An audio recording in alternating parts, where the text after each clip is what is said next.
নমস্কাৰ সকলোকে স্বাগতম আমাৰ YouTube channel Assam competitive examination by ডিএনএছলৈ আহক আমি চাওঁ কন্টেক্সুৱেল টিচাৰসকলৰ ৰেগুলাৰাইজেশ্যন কৰাৰ ক্ষেত্ৰত কি মন্তব্য সকলোৰে আগত আমাৰ শিক্ষামন্ত্ৰী ৰণোজ পেগু ডাঙৰীয়াই ক'লে চাওঁ আহক কিন্তু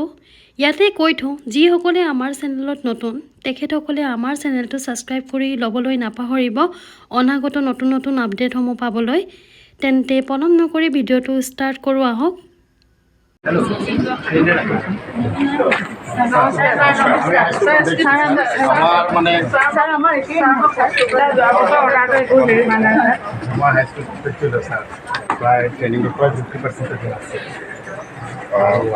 আমি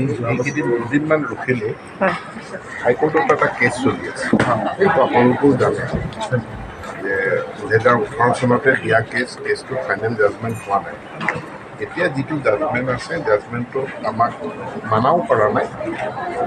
কিন্তু এটা বাক্য লগাই দিছে যে আমি যি সিদ্ধান্তই নলওঁ কিয় সেইটো finally depend on the outcome of the judgement এই ফাইনেল যিটো হ'ব তাৰ ওপৰত এনেকৈ তেনেকুৱা এটা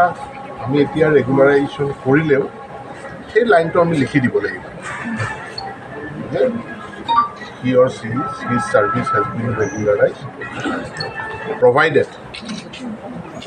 it may get modified after the final outcome of the final judgment of the High Court. এইটোত এটা সিদ্ধান্ত লোৱাৰ পাছত কাৰণ CMA যেতিয়া SSA বা ষ্টেট স্কুলৰ টিচাৰখিনিৰ ক্ষেত্ৰত ক'লে সেইদিনাখনে মোক কৈছে যে আমি হাইস্কুলৰ এডিশ্যনেল কণ্টেক্সুৱেল টিচাৰখিনিও কৰিব লাগিব ইয়াৰ পাছত কোৰ্ট কেছটোৰ কাৰণে আমি ৰখি দিলোঁ মাজত ইলেকশ্যনো আহিলে এতিয়া মই এটা মুখ্যমন্ত্ৰীৰ লগত আলোচনা কৰিম সেই কণ্ডিশ্যন লগাই পেলাই আমি দিম নে নিদিম মোৰ মতে কণ্ডিশ্যন লগাই হ'লেও দি দিব লাগে কাৰণ হাইকোৰ্টখন ইমান মানে স্কেল দিয়া 4 বছৰ হৈ গ'ল আমাৰতো NPS আজিলৈকে পৰিয়ালৰ কাৰণে ঢুকাইছে কেইজনমান ঢুকাইছে মাজত ইলেকশ্যনৰ কাৰণে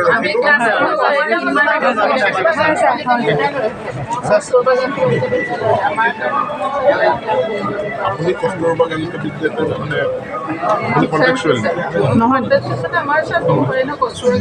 কস্তুৰবা বালিকা বিদ্যালয়ৰ শিক্ষকখিনিৰ কথাটো বেলেগ আমি বাকীখিনি ছাৰ হাইস্কুলৰ বাকীখিনি হাইস্কুলৰ সেইটো ছাৰ আমি কৰিব পৰা নাই একোৱে নাপায় ছাৰ আমাৰ লিগেচি প্ৰব্লেম